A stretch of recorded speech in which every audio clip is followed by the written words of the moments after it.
मैं हूं करुणा शंकर शर्मा और देखिए दिल्ली की जुड़ाई है।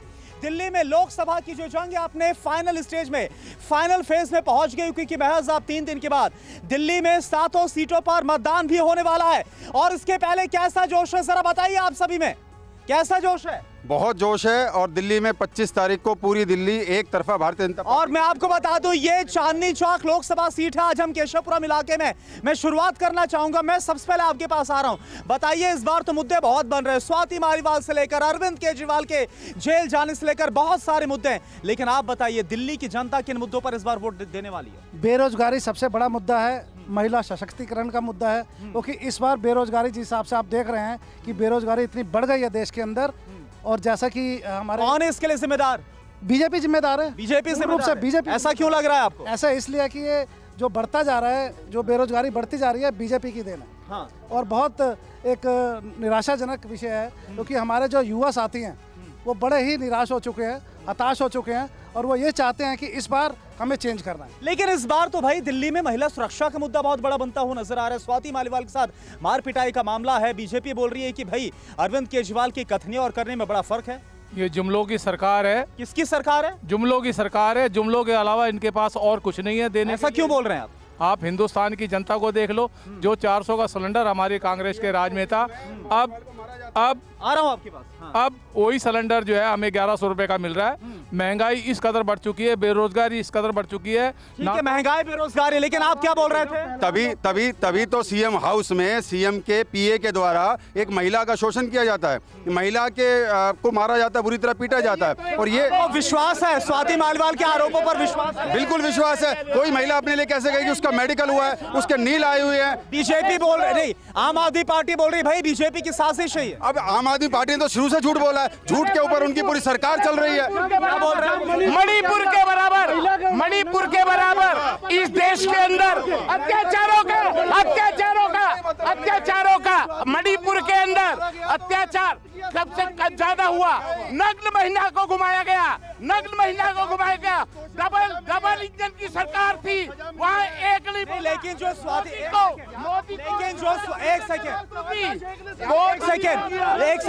लेकिन जो स्वाति मालीवाल आरोप लगा रही है वो कितने गंभीर है? स्वाति मालीवाल का गंभीर है वो। पहले दिन संजय सिंह जी ने इस बात को एक्सेप्ट किया कि स्वाति मालीवाल जी पर हाथापाई हुई है, विभव कुमार जी ने करी है, और उसके बाद यू टर्न लिया गया कि नहीं ऐसा कुछ नहीं। क्या ये मार पिटाई का मामला तूल पकड़ता हुआ नजर आ रहा है? बीजेपी डबल स्टैंड अपना रही है। जब हमारी बेटियां पहलवान जब बैठी हुई थी, उन्होंने फिजिकल असॉल्ट नहीं, उन्होंने सेक्सुअल असॉल्ट लगाया, और उस विषय के ऊपर उनको उन्होंने बेटे को टिकट दिया। बीजेपी लेकिन स्वाति मालीवाल का मामला भी छोटा तो नहीं है ना? तभी बीजेपी वाले क्यों नहीं बोले थे?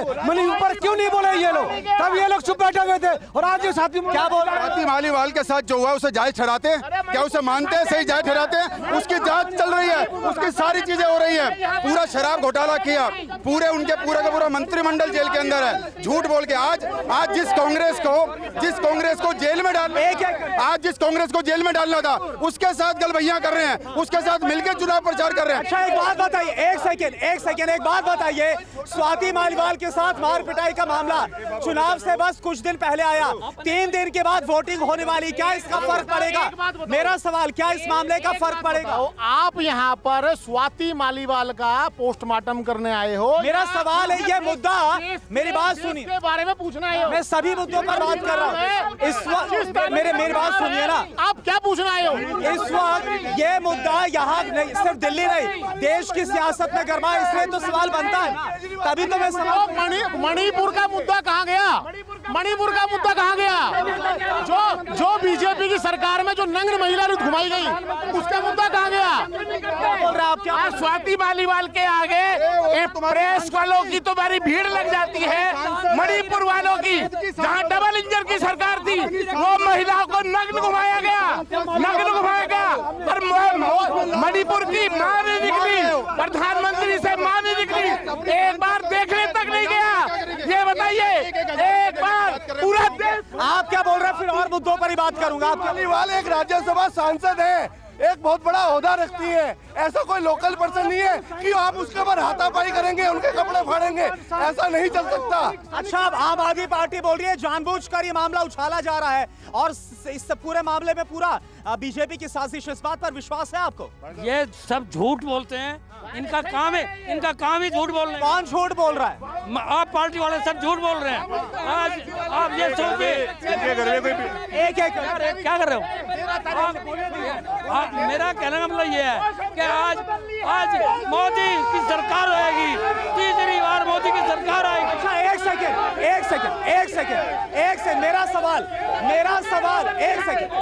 सेकंड मेरा सवाल बीजेपी की तरफ से एक मुद्दा, एक सेकंड नारेबाजी मत लगाइए, मेरा सवाल सुन लीजिए। मेरा सवाल ये है, बीजेपी की तरफ से ये मुद्दा उठाया गया है कि अरविंद केजरीवाल जो बोलते हैं कथनी और करनी में भाई बड़ा फर्क है। वो बोलते थे पूरी दिल्ली में सीसीटीवी होगा, लेकिन स्वाति मालीवाल वाले दिन जो घटना हुई उस दिन का सीसीटीवी नहीं मिल पा रहा है। बड़ा फर्क है, यह आरोप लगाया जा रहा है। सर आप ये देखिए, जिस दिन से यह प्रकरण हुआ है इस पे अरविंद केजरीवाल जी ने कोई भी स्टेटमेंट नहीं दिया है। उन्होंने चुप्पी साध ली है, अपने होठ बंद कर। चुप्पी पर आपको शक होता है क्या? बिल्कुल शक होता है जी। क्यों हो रहा है शक होता है? क्यों हो रहा है? क्योंकि स्वाति मालीवाल जी ने खुद स्टेटमेंट दी है कि मेरे साथ हाथापाई हुई है। क्या बोल रहे हैं? मैं ये कह रहा हूँ, मणिपुर में जो सबके पास आऊंगा, मुझे मणिपुर में जो घटना बड़ी निंदनीय है। प्रधानमंत्री तब सो रहे थे, हमारी महिलाओं के साथ जब अत्याचार होता है वो कहाँ थे? वो जाते नहीं कहीं भी। ये तो बड़ा निंदनीय है। महिला पहलवानों के साथ क्या, महिला पहलवानों के साथ जो दुर्व्यवहार हुआ वो कहाँ थे? ऐसा कुछ भी नहीं है भाई। स्वाति मालीवाल बोल रही है, एक सेकेंड, स्वाति मालीवाल बोल रही है आपके एक बड़े नेता का फोन आया, मेरा चरित्र हनन करने की कोशिश की जा रही। स्वाति मालीवाल आरोप लगा, लोग अपने परिवार वालों को ही मार रहे हैं, मिल के मार रहे हैं। क्या ये बात सही है क्या? इन्होंने खुद मारा स्वाति मालीवाल को। इनको हर चीज में बीजेपी दिखाई देती है। इनके घर में छींक आ जाए तो बीजेपी आ जाए। आपको बीजेपी पर साजिश का आरोप सरासर गलत लग रहा है। बोलिए क्या बोल रही है? एसडी देवगौड़ा के पोते ने प्रज्वल ने 3000 महिलाओं के साथ बलात्कार किया और प्रधानमंत्री के साथ वोट मांग रहा है। शर्म आनी चाहिए देश के प्रधानमंत्री। सशक्तिकरण की बात करते हैं, महिलाओं को जलाया जा रहा है। हाथरस में वाल्मीकि समाज के एक महिला के साथ हाथरस में उसके जो रीढ़ की हड्डी तोड़ती बलात्कार किया। और जो है देखिए कर्नाटक में, सुनिए कर्नाटक में, मणिपुर में, सुनिए मणिपुर में, कर्नाटक में 3000 महिलाओं के साथ। चलिए मैं अगले सवाल, अरे सुनिए एक सेकेंड, थोड़ा जगह दीजिए। मैं अगले सवाल पर आ रहा हूँ, मुझे सुनिए। मेरा सिंपल सा सवाल है, मुझे पीछे जाने दीजिए। मेरा सिंपल सा सवाल है, एक एक करके सबसे पूछूंगा। क्या स्वाति मालीवाल वाले मामले का असर चुनाव पर पड़ेगा या नहीं? हाँ या ना में बताइए। पड़ेगा नहीं पड़ेगा? नहीं पड़ेगा, आप बताइए। नहीं पड़ेगा, नहीं, आप बताइए। नहीं पड़ेगा। असर पड़ेगा या नहीं? बिल्कुल नहीं पड़ेगा। क्यों बोल रहे हैं? ऐसा है कि हमारे देश के आन बान शान हमारे सैनिक होते हैं, और एक सैनिक की बीवी को मणिपुर में नंगा घुमा गया, बीजेपी वाले चुप बैठे थे। क्या बोल?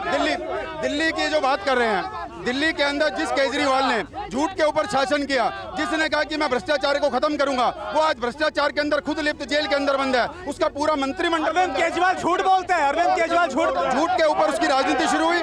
जिस कांग्रेस को उसने कहा कि इस कांग्रेस के साथ में कभी गठबंधन नहीं करूंगा। आप क्या बोल रहे हैं? आप गठबंधन पर सवाल उठा रहे, मैं बात करूंगा। स्वाति मेघवाल है ना, झूठ बोलती है। कौन झूठ बोल रहा है? स्वाति मेघवाल झूठ बोल रही है। भाई एम्स की मेडिकल रिपोर्ट में तो आया ना कि चोट लगी है। 13 तारीख को हुआ, 17 तारीख को मेडिकल होता है उसका, 4 दिन बाद में। क्या बोल रहे हैं आप? केजरीवाल जी सिर्फ पैरोल पर है, जमानत पर बाहर नहीं है। 2 जून को सुप्रीम कोर्ट का ऑर्डर है। अच्छी बात है, इन्होंने जो बोला। मैं अगले मुद्दे पर आ रहा हूँ, मेरी बात सुन। अरे मेरा सवाल सुन लीजिए, मेरा सवाल। अरविंद केजरीवाल ये बोल रहे हैं कि अगर दिल्ली वाले ये चाहते हैं कि मैं जेल ना जाऊं तो फिर झाड़ू को वोट दो, हाथ को वोट दो। ये अरविंद केजरीवाल बोल रहे हैं। माना है, ये सुप्रीम कोर्ट ने उसको सिर्फ प्रचार करने के लिए दिया है, उसको जमानत दी नहीं दी, उसे क्लीन चिट नहीं दी है। ये झूठ की राजनीति के आधार पर 3 बार जा रहा है। कौन कर रहा है झूठ की राजनीति? वो तो ये कौन कर रहा है झूठ की? केवल केजरीवाल के आधार ही झूठ की राजनीति है। अच्छा हाँ, पैरोल पर ले जाना, संविधान में कहीं नहीं लिखा कि प्रचार करने के लिए एक मंत्री बाहर निकलेगा, ऐसा कहीं नहीं लिखा। लेकिन उनको छूट। कल अरविंद केजरीवाल, मुझे जगह दीजिए, मैं आगे नहीं आ पा रहा हूँ, मुझे जगह दीजिए। मैं जानता हूँ बहुत जोश है, सबको बहुत बोलना है। मैं अरे सब एक सेकेंड, एक बात बताइए। कल अरविंद केजरीवाल ने, एक सेकेंड मेरा सवाल, कल अरविंद केजरीवाल ने बोला कि इंडिया ब्लॉक को 300 से ज्यादा सीटें मिल रही है, उनके इस दावे पर विश्वास है? एक भी सीट नहीं मिल रही, गुंडे बदमाशों की सरकार है। शाहीन बाग में इन्होंने पत्थर बरसाए, इन्हीं के सांसदों के यहाँ बम और पत्थर मिले हैं। हमारे शांति रखिए, शांति रखिए, ये भाई साहब बहुत नाराज हो रहे हैं। एक सेकेंड, थोड़ा शांति रखिए, भाई साहब बहुत नाराज हो रहे हैं। चलो आपकी नाराजगी दूर करते हो। एक बात बताओ, इंडिया अलायंस 300 के पार जाएगा, अरविंद केजरीवाल इस बात का दावा कर रहे हैं। अरविंद केजरीवाल के दावे पर विश्वास है आपको? पूरा विश्वास है अरविंद केजरीवाल के दावे पे। तो विश्वास का आधार क्या है? विश्वास का आधार, विश्वास का आधार थोड़ा संयम होकर बोलिए। जो ये लड़ाई संविधान को बचाने के लिए लोग लड़ रहे हैं, और ये लड़ाई पूरे हिंदुस्तान, संविधान क्या खतरे में है क्या? संविधान पूरा खतरे में। 400 की जरूरत क्यों पड़ रही है इनको? सरकार आपकी 272 पे बनती है और बनी हुई है, तो 400 को नारा क्यों? बीजेपी बोल रही है, सुनिए मेरी बात, बीजेपी का जवाब ये, बीजेपी का जवाब ये है 10 सालों से बीजेपी सत्ता में, आप 400 की बात करते हो, लेकिन एनडीए के पास उसके आसपास सीटें हैं, तो फिर संविधान 10 साल में खतरे में नहीं हुआ, तो आप कैसे खतरे में आएगा? बीजेपी ने अगर काम किया है तो पहले सुनो, मैं आ रहा हूँ, काउंटर लूंगा आपसे, काउंटर लूंगा। काम के आधार पे वोट मांगो ना आप। जो आपने काम किया उसके आधार पे वोट क्यों नहीं मांगते आप? काम किया या नहीं किया मोदी सरकार? किया, कोई काम नहीं किया, कोई काम नहीं किया। क्या बोल रहे हैं? 5 काम गिनवा दो मोदी जी के जनता के लिए जो करे हैं। 5 काम जनता के लिए जो करे हैं मोदी जी ने, गिनवा दो, 5 काम गिनवा दो। चलिए, ये बोल रहा है मैं बताऊंगा, ये बोल रहा है मैं बताऊंगा, बताइए 5 काम। नंबर पहला नंबर 370 धारा हटाई, दूसरा नंबर राम मंदिर बनाया, तीसरा नंबर सुनिए 5 काम गिना रहे ना, सुनिए 20,000 बच्चों को विदेश से लाना, पूरे यूक्रेन और रूस का युद्ध रुकवा के 20,000 बच्चों को लाना। चलिए ठीक है, ये 5 काम गिना रहे हैं। एक सेकेंड, अच्छा एक सेकेंड, अरे थोड़ा शांत हो जाइए, थोड़ा, बहुत शोर हो रहा है, बहुत शोर हो रहा है। उन भाई साहब ने 5 काम गिनाए, उसमें 370 और राम मंदिर प्रमुख तौर पर वो गिना रहे हैं। क्या 370 और राम मंदिर इस बार बड़ा मुद्दा है या नहीं? बड़ा मुद्दा है। अब राष्ट्रीय इलेक्शन लड़ रहे हैं, देश के लिए लड़ रहे हैं। 370 आज तक इन्होंने कहा 70 साल हो गए, आज तो कुछ नहीं कर पाए, और भारत कर मोदी जी ने किया है, तो इनको दुख हो रहा है। 370 राम मंदिर गिराया जा रहा है, बड़ा मुद्दा है। हुआ 370 से, एक आदमी बता दो किसी को फायदा हुआ? किसी को फायदा नहीं हुआ 370 से, कोई फायदा नहीं हुआ 370 से किसी को भी। ठीक है, क्या बोल रहे हैं आप? रोटी खाने के लिए 370 थोड़ी ना देगा। जनता जब भूखों मरेगी तो 370 का अचार गिरेंगे। गंदा पानी दोगे? क्या बोल रहे हैं आप? 14 से पहले एक रिकॉर्डिंग सुनाई जाती थी, आपके आसपास देखिए कोई लावारिस वस्तु ना हो, कोई वो बम भी हो सकता है, आपकी सुरक्षा आपके हाथ में है। आज वो रिकॉर्डिंग आपको कहीं सुनाई देती है? सुनाई देती है आपको कहीं? नहीं, तो ये बात आप बोल क्यों रहे भाई? ये बात इसलिए बोल रहे हैं क्योंकि अब देश सुरक्षित हाथों में है भाई साहब, सुरक्षित हाथों में। बोल रहे हैं बड़ा मुद्दा है, देश सुरक्षित हाथों में। क्या वाकई में आपको ऐसा लग रहा है? जनता क्या सोच रही है? बिल्कुल, देश की सुरक्षा के बिना आप रोटी की बात कर रहे हैं। अगर देश सुरक्षित ही नहीं होगा तो रोटी की तो बात ही नहीं आएगी आपके पास। जब जान ही नहीं रहेगी तो खाएंगे क्या? दूसरी बात, क्या बोल रहे हैं? विकास की बात करें, विकास की इन्होंने 70 वही, हाँ बिल्कुल, 70 साल में कुछ नहीं हुआ था। अभी पिछले 10 साल में जितना विकास हुआ है उतना 70 साल में कुछ नहीं हुआ। अरे 12 एम्स बने थे, अब तक 42 एम्स बन चुके हैं। आईटी 100 से ज्यादा आईटी बन चुके हैं, अस्पताल बन चुके हैं। अरे तुम्हें लिस्ट दे दूंगा, तुम में से लिस्ट लेना, अभी यहाँ पर लिस्ट लोगे, मुझसे सारी लिस्ट लेना, एम्स की लिस्ट लेना, IIT की लिस्ट लेना, उसके बाद अस्पतालों की। ठीक है, एक सेकेंड, मैं यहाँ आता हूँ। वो बोल रहे हैं एक बड़ा मुद्दा यह है कि देश सुरक्षित हाथों में, बोल रहे हैं ये बड़ा मुद्दा है। पुलवामा करा के सुरक्षित हाथों में, अपने जवान मरवा के सुरक्षित हाथों में। 42 जवान हमारे मरवा दिए। तो पुलवामा का जवाब दिया गया ना, पुलवामा का जवाब दिया गया एयर स्ट्राइक की। अरे पुलवामा में 42 जवान हमारे मरवा दिए। चाइना घर में घुस के बैठा हुआ है, कहाँ सुरक्षित है हम? क्या बोल रहे हैं? शाहीन बाग में पत्थर मरवा के सीएम सुरक्षित रखे दिल्ली को, हैं? इन्हीं के जो विधायक है वो पत्थर फेंकवा रहे हैं। क्या बोल रहे हैं आप? RDX कहाँ से आया आज तक जनता को पता नहीं चला है। 5 साल हो गए इस बात को। पुलवामा उसी के पीछे 19 जीत गए, 19 का जीत गए। पुलवामा पुलवामा पुलवामा, अरे क्या हुआ पुलवामा का? अब तक उसका क्यों नहीं सामने आया? क्यों नहीं सामने आया? आप क्या बोल रहे हैं? 2013 में हमारी संसद पर हमला हुआ, हमारी संसद पर हमला हुआ, ये पुलवामा की बात करते हैं। जब हमारी संसद पर हमला हुआ तब वहाँ पे देखने वाला कौन था? आज ये सिर्फ पुलवामा को कहते हैं। ताज होटल पर हमला हुआ। वक्त बहुत कम है, एक सेकेंड आप थोड़ा यहाँ ही आप जगह दीजिए। वक्त बहुत कम है, बड़े आराम से बताइएगा, वक्त बहुत कम है। मुझे एक बात बताइए, इस बार गठबंधन है आम आदमी पार्टी और कांग्रेस का, क्या लग रहा है चांदनी चौक में क्या होगा और कुल 7 सीटों पर क्या होगा इस बार दिल्ली में? इस बार चौंकाने वाले परिणाम आएंगे और दिल्ली चौंकाने वाले से मतलब क्या? चौंकाने वाले परिणाम, गठबंधन की सरकार आएगी। गठबंधन आपको क्या लग रहा है? गठबंधन सारा वो मतलब आ ही नहीं सकता, क्योंकि सारे के सारे मतलब उसमें बेल पे हैं। आप क्या बोल रहे हैं, इस बार क्या लग रहा है आपको? अब की बार गठबंधन की पूर्ण रूप से सत्ता बना रही है। ये रोने लग गए, प्रधानमंत्री रोने लग गया, हमने देखा। अब इनका रोने का नाटक चालू हो गया, इनके पास कोई मुद्दा नहीं। क्या बोल रहे हैं भाई गठबंधन मजबूत है? अरे गठबंधन ये ठगबंधन है, दूसरा गठबंधन राहुल गांधी। ऐसा क्यों बोल रहे हैं? राहुल गांधी और केजरीवाल पंजाब में एक साथ प्रचार क्यों नहीं कर रहे हैं? राहुल गांधी और केजरीवाल पंजाब में एक साथ प्रचार क्यों नहीं कर रहे हैं? आप बोलिए क्या माहौल है इस बार? माहौल बहुत बढ़िया है, 7 सीटें आ रही है गठबंधन की और इस बार जेपी अग्रवाल जी भारी बहुमत से जीतेंगे। आप क्या बोल रहे हैं? मैं जवाब देता हूँ।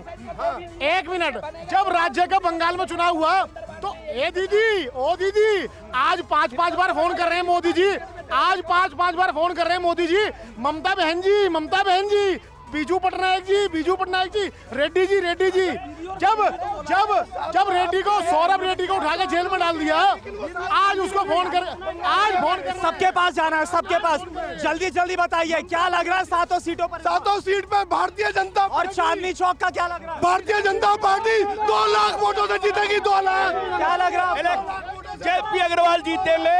Electoral bond Bharatiya Janata party का सबसे भ्रष्ट, विश्व का भ्रष्ट घोटाला। सुप्रीम कोर्ट ने कहा इलेक्टोरल बॉन्ड में भारतीय जनता पार्टी ने 90। क्या लग रहा है 7 सीटों पर क्या लग रहा है? 7 सीटों पर बीजेपी। ठीक है, आप बताइए आप इलेक्ट्रल बॉन्ड पे क्यों नहीं बात करते? इतना बड़ा घोटाला हुआ इलेक्ट्रल बॉन्ड का, उसमें आप ये बताइए इस बार चांदनी चौक और 7 सीटों पर क्या लग रहा है? इंडिया गठबंधन जी 7 सीटों मोदी। एक बार फिर से क्लीन स्वीप लग रहा है आपको? आप बताइए इस बार क्या लग रहा है 7 सीटों पर? 7 सीटें इंडिया गठबंधन में जीत रहे हैं। जल्दी आप बताइए क्या? 7 सीटों पे बीजेपी। जय श्री राम। आप बताइए। केजरीवाल 7 सीटों पे। केजरीवाल 7 पर तो केजरीवाल है भी नहीं, 3 तो कांग्रेस के पास है, 3 तो कांग्रेस के पास, 3 कांग्रेस, 4 यानी गठबंधन। अरे मुझे आगे जाने, आपको क्या लग रहा है इस बार क्या होगा 7 सीटों पर? कांग्रेस आम आदमी पार्टी दोनों गठबंधन जीतेगा। क्या बोल रहे हैं? राम नाम का अब भी हर बार तुमने राम नाम के सहारे से लेके सत्ता में आए। अरे अब तो अपने काम को बोलो। ठीक है, आखिरी मुद्दा भगवान राम का मुद्दा लेके चुनाव लड़ते हैं और इस बार जनता जाग चुकी है, जागरूक हो चुकी है और 7 सीटें इंडिया गठबंधन की हैं। जल्दी आप बताइए, जल्दी से 7 सीटों पर क्या लग रहा है? 7 सीटों पर बीजेपी मोदी का लिया। ठीक है, तो मुकाबला इस बार वही जीतेगा। ठीक है, जो काम करेगा वो जीतेगा। जनता देख रही है कौन काम कर रहा है, कौन नहीं कर रहा है। खैर 25 तारीख को यहाँ का फैसला ईवीएम में रिकॉर्ड हो जाएगा, 4 जून को फैसला आएगा।